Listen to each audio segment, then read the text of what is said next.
Hey guys, Nick here with another 5 minutes of couples therapy.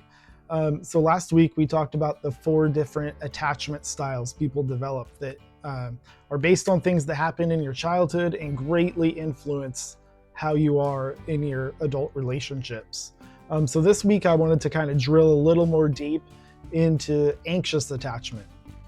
So the anxious attachment style usually develops when our parents or our childhood primary caregivers were not attuned to our needs, or if they were really inconsistent with meeting those needs.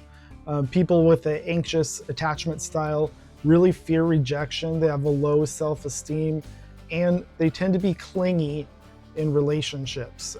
I hate the word clingy. That's what they use to describe it in all of the research. So if you have a better word than clingy, please give me a comment. I would love to find some other way to describe that. So it's normal to want to feel secure in our important relationships, right? But people who have an anxious attachment style have a high level of anxiety over that desire to be secure in those relationships. So it's a significant fear that impacts functioning. So how do we get like this, right? It usually happens, like I said, when our needs aren't met as children or when those needs are met really inconsistently. There's also this phenomenon called emotional hunger that parents can have, and that's when they kind of use their children as a way to meet their own needs for love and admiration, and in doing so, they kind of neglect the child's needs. So when that happens, children can develop this anxious attachment style. Kind of a maladaptive parenting way is to kind of be perceived as the perfect parent, right? And so to the outside world, they're working really hard to look good, but then behind closed doors, they could be maybe neglecting their children's needs. And that is often caused because the parent also has an anxious attachment style, based on kind of how they were raised and they were taught to parent that way. And so this anxious attachment style can be transmitted intergenerationally, and it often is. It can also be caused by physical or emotional abuse in childhood and early separation from your childhood caregiver. So if a child was given up for adoption or separated from their caregiver in some other way, this is kind of a common thing to happen. So what does it look like? Like I said, people with anxious attachment have a negative view of themselves and a positive view of others.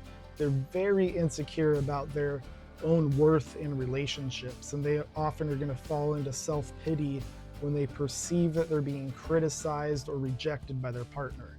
And I say perceived because it often isn't that that's what's happening. They're just kind of hypersensitive to that, so they see that in a lot of places where it isn't really there.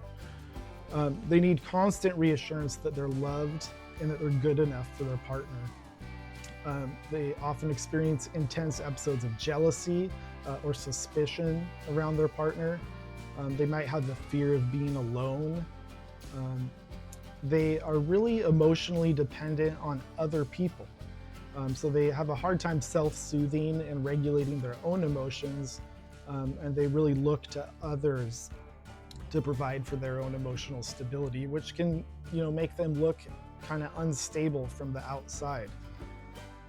There's a high prevalence of anxiety disorders and other stress-related problems in this population, and relationships for them are both the cure and the source of anxiety. They can often catastrophize signs of disappointment or rejection from their partners. So that's all great, right? So, I said all that, you relate to it, cool. I've got an anxious attachment style. Now what do you do about it? Well, here's some things you can do. So sometimes all it takes is being in a secure relationship with somebody. So having a secure attachment bond can actually heal those childhood wounds. Other times, it's going to take a lot more work.